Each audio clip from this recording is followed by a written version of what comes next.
এটা আমাকে আমার এক মাসিমা কিন্তু শিখিয়ে দিয়েছিল। আজকে আমার ফেসবুক বন্ধুদের জন্য শেয়ার করছি কত সহজে ডাব কাটা যায়। এই যে দিলাম, ধোয়া আছে, বটিটাকে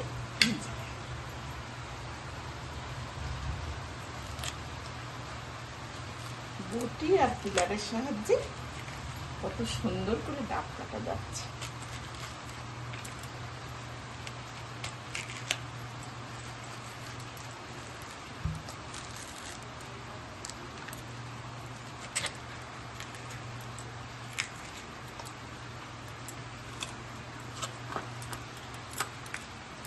এনি টাইম কাটা যায় এইভাবে সুন্দর করে।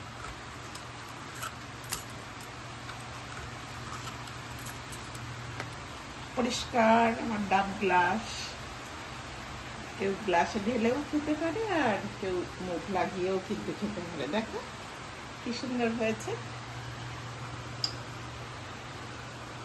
ব্যাস।